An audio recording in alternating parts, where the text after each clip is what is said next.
What's up, guys? Erroneous here, back with another Raid Shadow Legends video. And in this video, I am with Cadsistency. He's joined the channel for a little collaboration. So Cads, welcome to the channel. How are you, man? Good. Thanks for having me. Awesome, man. So in this video, we're going to be talking about fusions that aged poorly. And before we get into that, I just want to let you know, Cads is a very great free-to-play YouTuber, just like myself. And I'd love for you guys to go over and support his channel. I will leave his channel in the description down below. So please go over there and support the man. He's a very, very good free-to-play player. And Cads, what are kind of your niches? What do you do for free-to-play? What do you kind of showcase on your channel?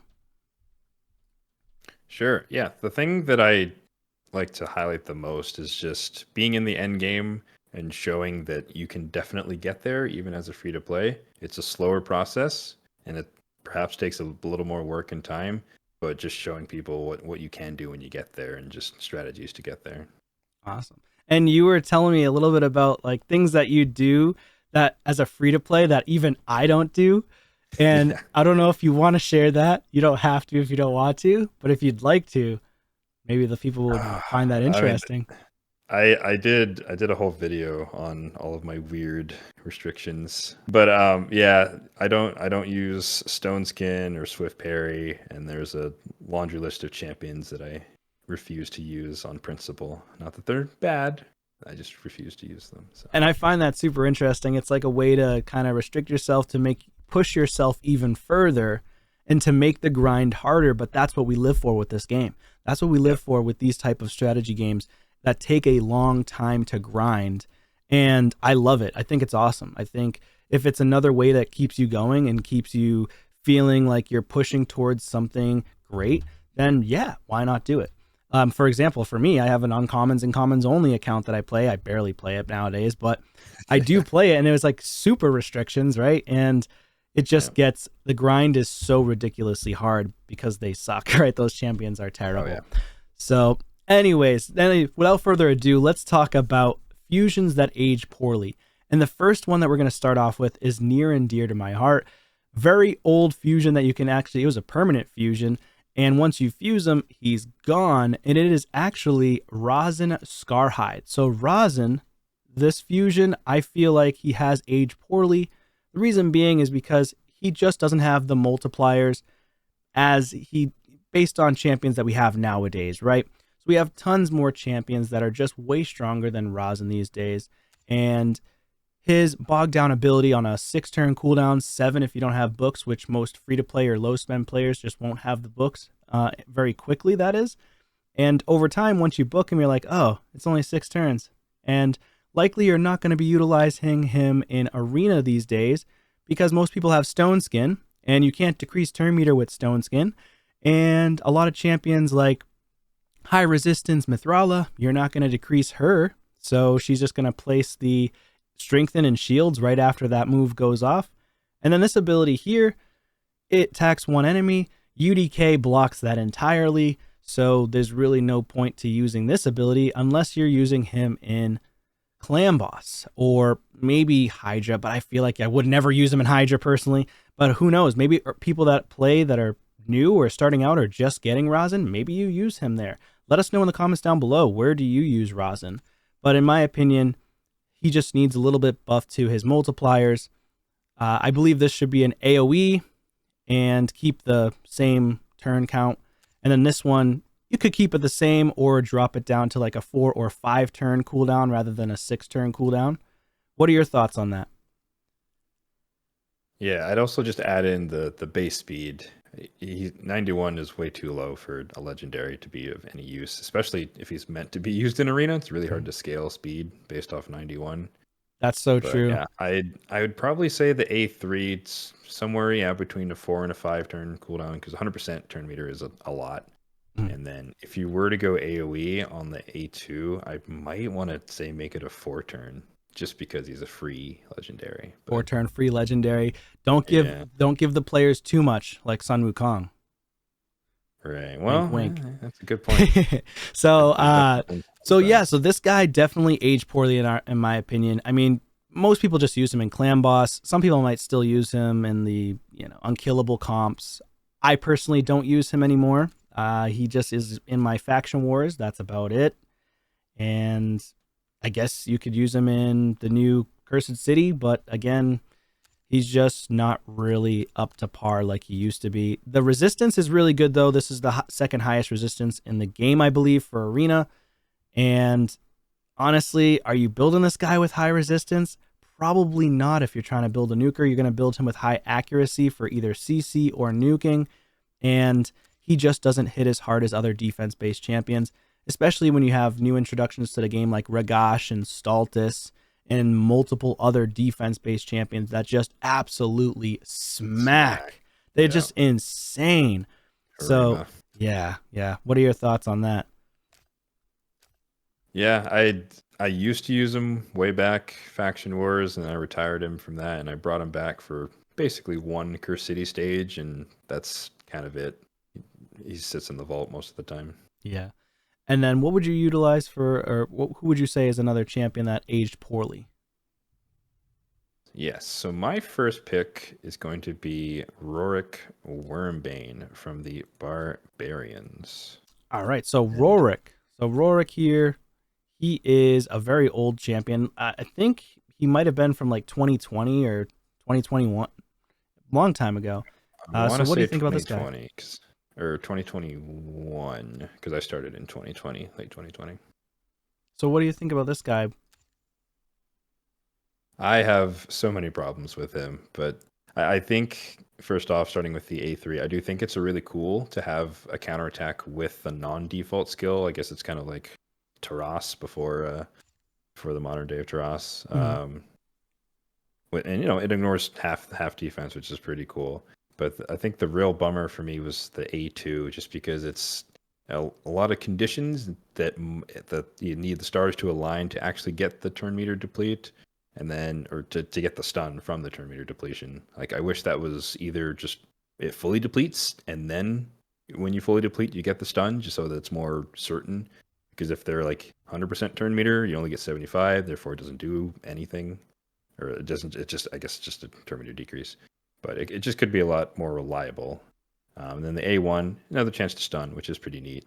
But then he kind of has the anti-synergy with the A3, where you're not going to counterattack with the stun, so you're going to counterattack with the A3 instead of the stun. And it'd be kind of cool to have a counterattack with a stun, like a Sun Wukong or a Samson the Masher.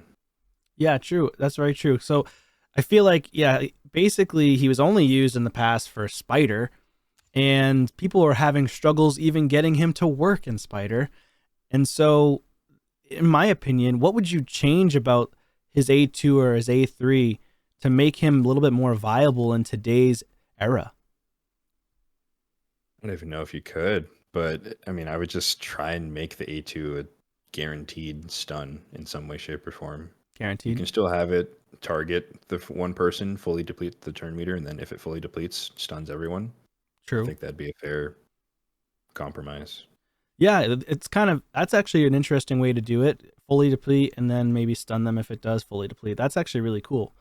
And it's a pretty low cooldown too, so that's nice. But one champion that came to mind to me that I utilize all the time was actually Basilius Roanus. And he does have an AoE stun and then a chance of placing. It books out to 100%, which is pretty crazy. And decreases each target's turn meter by 50% if the stun debuff is not placed. So it's kind of cool. I used him a lot in wave content for when Doom Tower just started coming out, and I had this guy for a while. And I still utilize him in my faction wars, and I utilize him a lot in the new Cursed City as well. But maybe just maybe Roric could be used in Cursed City, but I have seen him on a couple of stages where he pops up, and I'm like, do I even want to build this guy? Do I really want to build this guy? Right. Like, I feel like Plarium's pointing us in the direction of, please build those crappy champs that are in your vaults that are just sitting there so we don't have to buff them.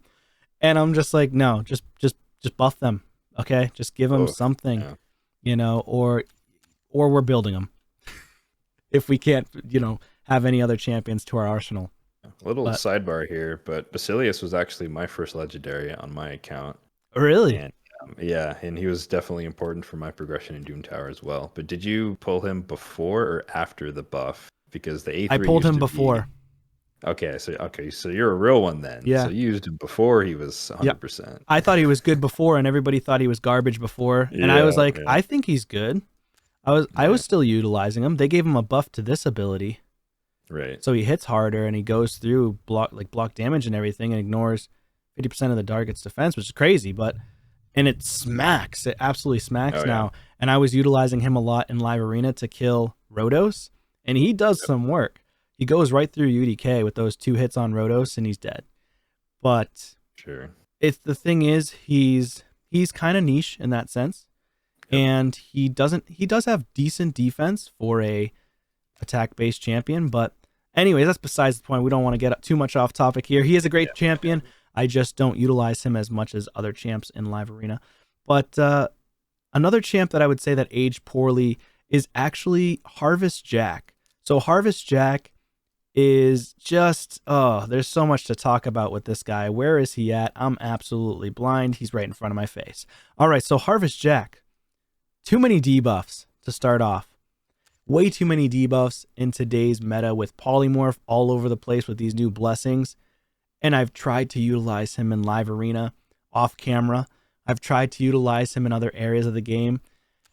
He's okay for PvE, pretty subpar. I barely ever use him. I barely even use him in Doom Tower. Like, I tried using him in Doom Tower, and I was just like, the fears, it's a potential chance to proc 50-50. And then he has only a 75% you have to book him out. And I was like, I'm not wasting my books on this guy. And then also, you've got Marichka and Taras. If he lands poisons, Marichka's passive procs. And then if he lands debuffs, he turns into a sheep. So there's just too much happening for arena-based content. The only cool thing about arena is to use him as like a tank. That's how I was trying to use him, where he decreases the duration of all buffs on the attacker by 1 turn. But you have to have crazy high accuracy. And a lot of times people have Mithralas and they have other champions who are just going to cleanse, place more buffs, and then it just restarts all over again. So when you wipe the buffs, they just place them back on again because they're way faster. And when you have over 600 or 700 accuracy, usually your champion's slower. Unless you're an absolute god tier Kraken player and you have 400 speed with 700 or 800 accuracy. And that's just not realistic. So, yeah, what do you think about this guy? Yeah, no, I have the same opinion. He's definitely a polymorph magnet, at least in the current meta.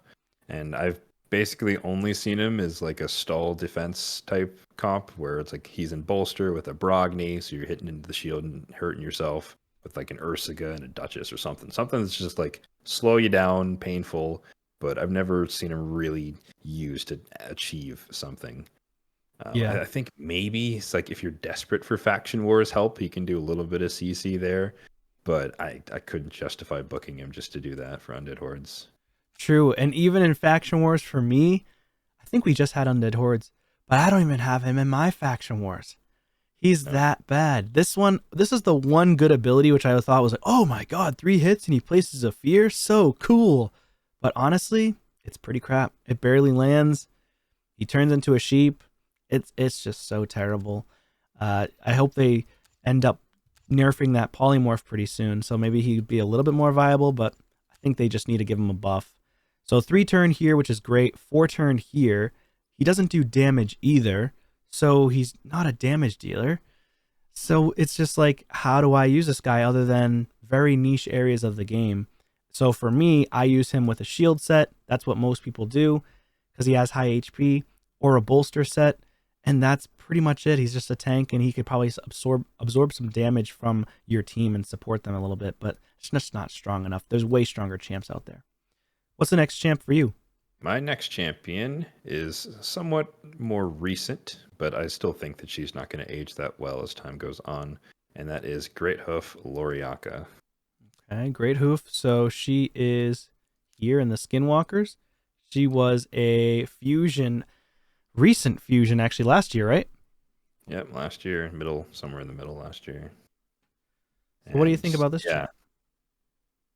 I think she has like the framework of a good champion, but the execution was just not all there. Like her passive is cool, to get a lot of turn meter manipulation, so she can get a lot of turns, but she just doesn't do enough with those turns. So the A3, it just places block debuffs and fills turn meter.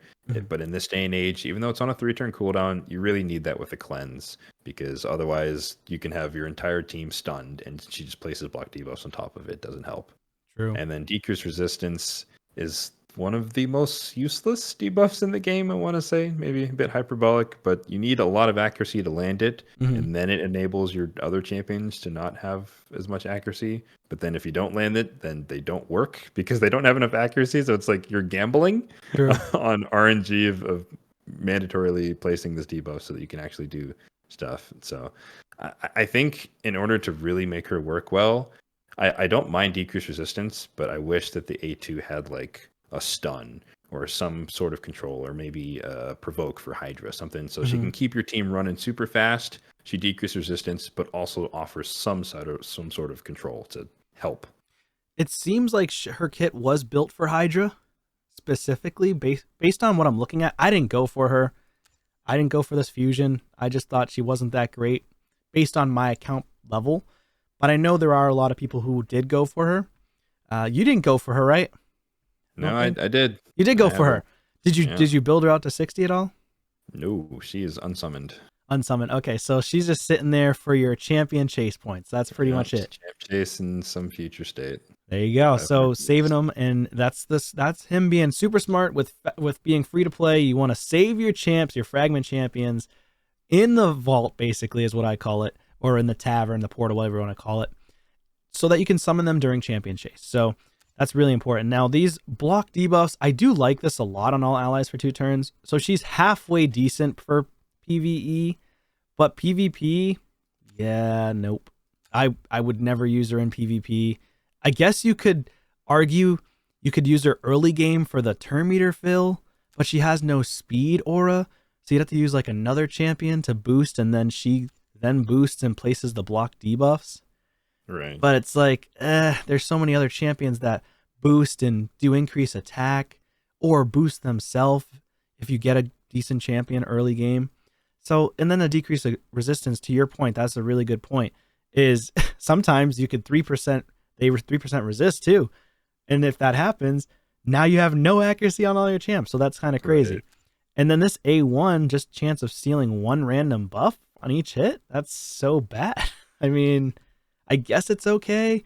There's another champion who does that. I believe it's Tila Wyrmbane who got a buff, and now she's pretty much godly in Hydra.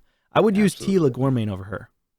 Oh, for sure. Not even a question. So, and yeah, like the A3 is nice, like the turn meter fill of block debuffs. I guess it's kind of Brogni-esque. Yeah. But I guess for me, it was like, this is after Pythion. And so it's like we got a full cleanse with block debuffs for 2 turns. It's like, I'd prefer a 3-turn cooldown cleanse if you're going to give me block debuffs. True. We were spoiled by Pythion. Yeah, Pythion is literally God mode. I use him all the time in live arena. Him with my Duchess or him with my Arbiter. You know, just gives me so many different options to utilize them. All right, so my next champion that I would use, or I would say that aged poorly, would be Dracomorph the Gaunt. So Dracomorph, I personally never used him. I did pull him. He is, I believe, an orc or an ogren. I think he was the one that's an ogren, but he kind of looks like an orc. Yeah. So he is an ogren, and his abilities, like he does have a stun on the A1 here. 20% books out to 40%, but it's 5 books on the A1. On the A2, places increased attack, increased defense on all allies for 2 turns, and places a block damage for 1 turn on all allies with less than 30% HP. It's like, can he just place the block damage? Come on, help us out here. You got Helicath, who just goes nuts with the block damage for 2 turns and counterattacks every time a champion or an ally with block damage gets hit. So if you have UDK and he gets hit, he's always going to counterattack, and it's absurd. And then that's on a 3-turn cooldown. But again, if your champ's under 30%, majority of the time your champ's probably already dead. And so there's just no reason. Like, is he supposed to be in arena? All battles aura of HP by only 25% and he's a legendary? Like, he should be at 33% in all battles. Like, come on. And then on the A3, places a shield buff equal to 15% of this champ's max HP on all allies for 3 turns on a 4-turn cooldown. And the passive effect is that he heals each ally by 15% of the champ's max HP whenever a shield buff placed on this skill expires, removed, or is broken by the enemy, and the allies whose shield buffs are broken will also counterattack the enemy. But, yes, that was recently buffed, I believe, but it just doesn't do the work that you expect it to do. Because a lot of times the shield runs out, or because you can just A1 around the shields, or you just kill the champion, or you can ignore the shields. Again, Helicath ignores the shields. So there's just so many champs that ignore shields now. It's just crazy. So yeah, I mean, I feel like they definitely need to make a buff on somewhere. He just needs to be changed. Like, you could easily change the A2 just to allow block damage for 1 turn, and he would be so strong. He could even potentially be brought into Clan Boss on an interesting composition. What are your thoughts on that?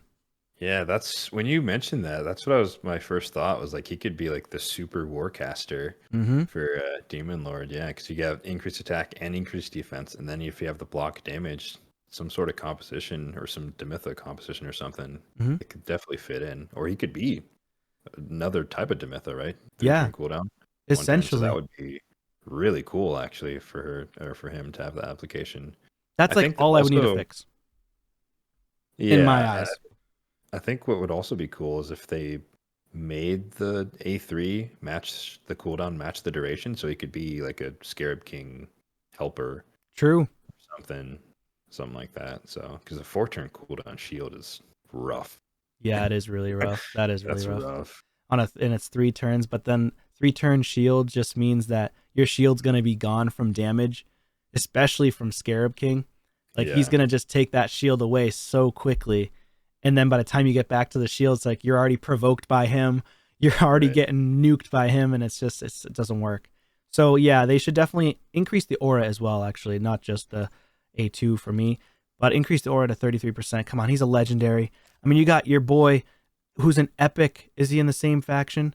No, where is he at? What's his name? Lizardman. I love this dude. Jareg. Oh my god. This guy's a monster. 33% HP in all battles as an epic champion. As an epic. Epic champion. I mean, come on. And he has the ally protection, increased defense on all allies, and he does decrease attack. Absolute monster clan boss champion. He was a huge carry for me early, mid, and going into the late game. And he was a super big help for Faction Wars as well. Like, that's sad that he has a better aura than him. Who's the next champion for you?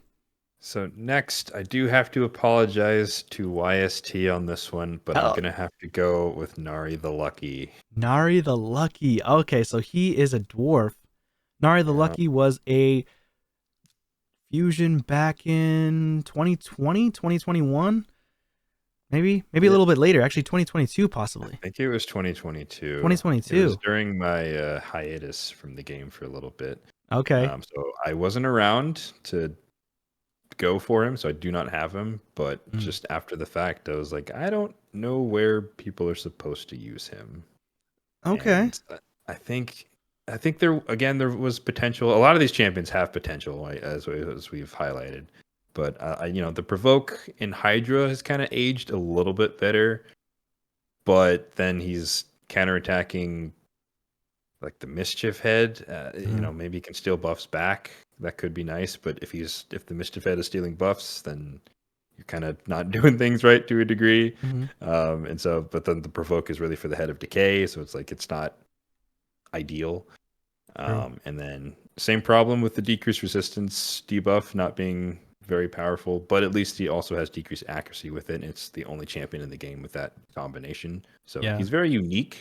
The passive as well is kind of stealing stuff, but it's just one of those things where I'm like, I'm not really sure where he's supposed to be used. For him, I actually did build a Nari. Okay. I was using him in lower levels of Hydra. So for me, how did he do? He did halfway decent. Now, if I had better gear, he would do a lot better. Like Relentless. You have to have Relentless on him, or else it's just not nearly as good. So here's a look at my build, which is not that great. This was like a year and a half ago build. 4,000 defense, 230 speed, 454 on the accuracy, and he was my tank, 366 resistance. So he was the one tanking the mischief. And so he would have all the buffs, and then I just didn't have a blood shield ring. So I would put a blood shield ring on him as well to make sure he keeps getting the shields, to make it even more consistent. And just, I would personally want to get like Immortal on him so he's healing as well on his own, and Relentless. That's how I would build him. And he's actually, I personally think he's pretty good. I don't think he's insane. He's definitely not. I would take a Visix over him. A Visix over him, the login. But I loved this ability. The A2 was my favorite for him. Decrease accuracy and decrease resistance. And his passive is decent. This champion's accuracy is increased by 5 for each buff on each ally. And a lot of times in Hydra, you are trying to place a decent amount of buffs. Veils, for sure. Increased defense, increased attack, and counterattacks, especially with him. And so, and block debuffs. So he does end up scaling a little bit higher. I don't need this much accuracy. It's overkill. I would need to completely rebuild him. But he's a decent champion. Not on my list, but I do agree with you that he hasn't aged the greatest, because there are other champions for Hydra. If we're just talking him in terms of PvE only, not even usable in PvP, because again, polymorph and one turn on the provoke. Heck, a Molly Tankard could come in and be 10 times better than that, right? If you just want to provoke 2 turns over and over and over, she doesn't have to worry about affinity where he does, and because he's attacking where she's just placing it. So I personally use Molly Tankard over him any single day of the week. That's just me. Yeah.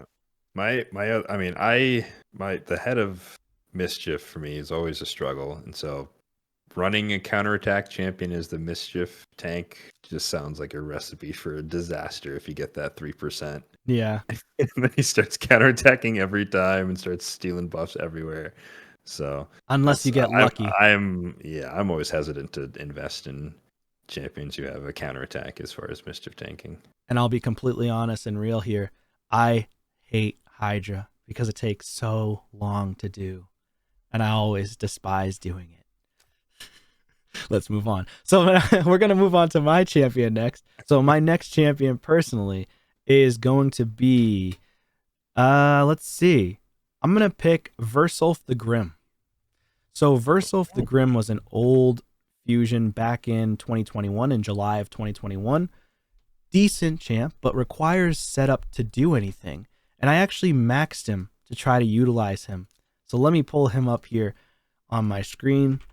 Versulf. So he is maxed for me. I put him as like somewhat damaged, not really. This is an old set, so this set's actually very bad. He definitely needs more HP. He had 94% crit rate, 238 crit damage. You hate to see the 94% there. It's very slow, 357 speed. I was utilizing him for wave content and trying to place him into Hydra when it first came out, and he wasn't working for me. So the place that I found that I was utilizing him the most, he doesn't really have any books either, but was Magma Dragon. But if that's the only place you're putting him, you can use a Husk. A Husk with HP. He's an epic base champion. A1 stun. You can use a Seeker to do Magma.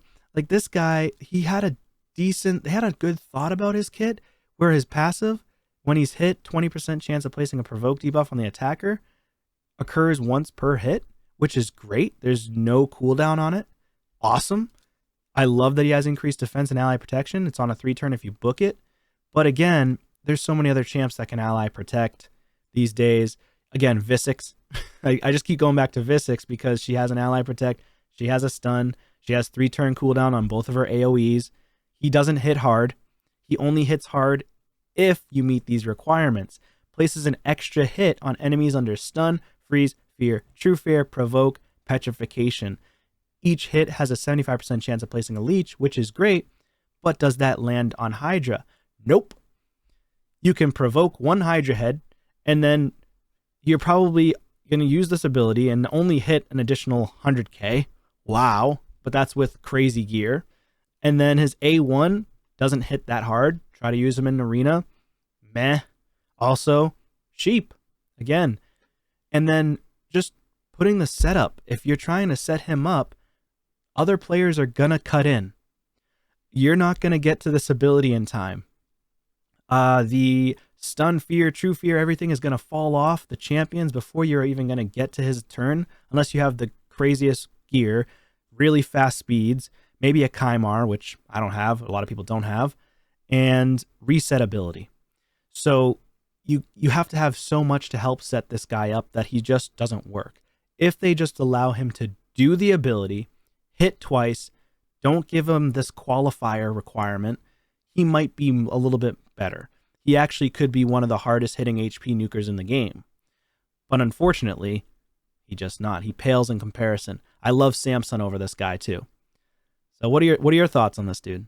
Yeah, I'm a little more neutral on him, but that's mainly because I've heard the great things in Demon Lord Clan Boss, just because increased defense and ally protection. It is common, but it's also uncommon as far as that combination, at least on a Didn't even think about using him there. Yeah, it's, well, if you have an unkillable, it doesn't matter. But if you're old school ally protection teams, he's really good for that. And he also has a leech on the A2, so you can get rid of the lifesteal potentially, at least if you're running 2-1. Yeah. But another reason why he aged poorly is because if you have an unkillable, more than likely you're not using this guy. What was the other thing that you were going to point out?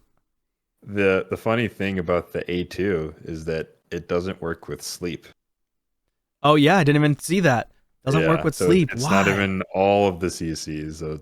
So the Kymar setup won't even work. That's right. You're right. You're absolutely right on this, dude. Yep. The Kymar setup won't even work. I didn't even see that. So yeah, there's another reason why he ages poorly. Like, add all the different debuffs. Don't just add specific ones. I wonder why they didn't add sleep. I wonder if they thought like, well, if they add sleep, if he attacks him the first time, it's going to wake him up and then can't attack him the second time anyway, so we're not going to add it. That's the only thing I can think of. Maybe. But yeah, no, you're right. But I will say there are actually rarely any champions that have a sleep ability that they can't remove it. I think there's only like a rare champion that can do that. A protected sleep? A protected sleep, yeah. Oh, did you know that? It's actually a Demon Lord champ. He just came to mind. But you're never going to use him. Why would we use him? It's Marquise. Oh. So he actually places sleep on all enemies on a 50% chance. This debuff cannot be removed. So that's okay. So this is the only thing that's cool. But the issue is, if you hit them, they'll still wake up, I think. Oh, weird. But it can't be removed by the enemy. So if somebody uses this guy and sleeps them, nobody's going to use this guy. But it's kind of an interesting shout out there. Who was the next champion for you? So for me, this one's more of one that I just don't see anywhere, even though it feels like he should be used. And we're going back to the barbarians, but it's Opardon Clanfather. Opardon, okay. I've heard some good things about him, and I've heard some bad things, that's for sure. I don't think I went for him. Here he is. There's another one that I missed during my hiatus, but I've heard like he's one of the best healing champions in the game, like basically a super Vrask, and I never see him used anywhere. And it's just like a bunch of healing, continuous heals, some turn meter, but it feels like he's just missing some unique factor to really punch it forward. Like Oella has the healing on her passive, where you just kind of get like the Jareg effect, where if you take too much damage, you get a bunch of continuous heals. So it kind of helps that. And then obviously Oella's just has the ability to extend the duration of the buff, so she can extend all the heals and activate them, and it's just like kind of like a Wither on steroids. Okay. But for him, it's just like he heals and heals. It's like, okay, what else do you do? Pretty much it. Attacks all, heals all allies by 10% of his max HP. Heals all allies under continuous heal buffs by 15% instead on a 3-turn. So yeah, I could definitely foresee him doing a lot of heals here. Removes all block buffs and heal reductions from all allies, then places 15% continuous heal buffs on all allies for 2 turns. Also has a 75% chance of removing 1 random debuff from all allies. That's a decent ability, but I wish it was 2 random buffs or all. That would be kind of cool. Exactly. And then he would have been a god because people would use him in arena. And they would remove block buffs, which is Sun Wukong, right? Yep. And then heal reduction. I mean, that's, I guess, Morrigan if people use them in live arena. I have been up against a few Morrigans here and there, but I think Morrigan's ability is unremovable, so that doesn't really work. Yep.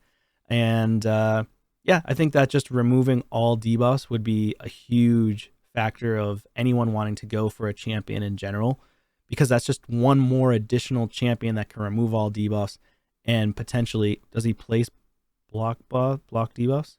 No, he doesn't. Nope. He does so not. He doesn't even do that. So it's like, that kind of sucks, because in Hydra you want that, especially against the poison head Hydra. I don't remember his name. Exactly. But Blight. Yes, that's right. Yep. But in terms of other things, like no decreased defense, no decreased attack, no decreased speed, no increased speed, that's all things that you want for Hydra. So yeah, I mean, he's just healing. It's not exactly. That's it. Healing a partial cleanse. I mean, geez.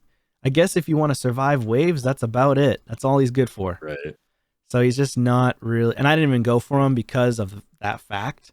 That's all he does. I was like, is that it? Does he hit hard? No, he doesn't even hit hard. So I was like, okay, no one's going to want to go for this, but people did, and they did say that he heals a lot. But if that's all you're going to say is that he heals a lot, you can bring in a Rector Drath. I mean, she's an epic. Vrask.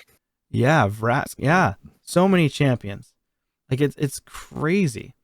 So I'm going to do one more, and then we'll close out the video here. So my final one is going to be Pixniel. Okay, so Pixniel is still a disgrace.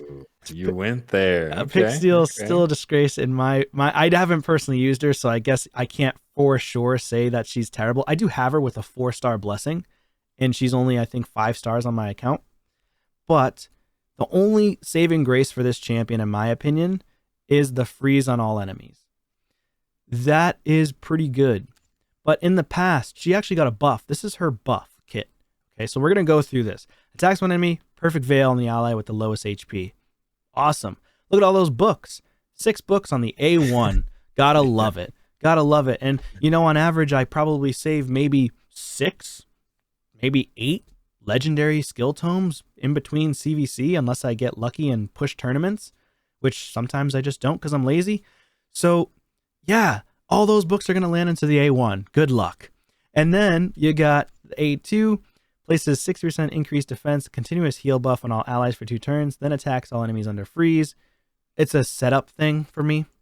So it's like, unless you bring another person with her, she either needs to be in Relentless, which a lot of people don't have really, really strong Relentless. And why would you want to waste your Relentless on this chick? Unless you're using her for Fire Knight. I just personally wouldn't put her in it. And even so, it's only an AoE freeze, 1 hit. This used to be a 5-hitter freeze. Why did Plarium do that? Like, they don't play their own game.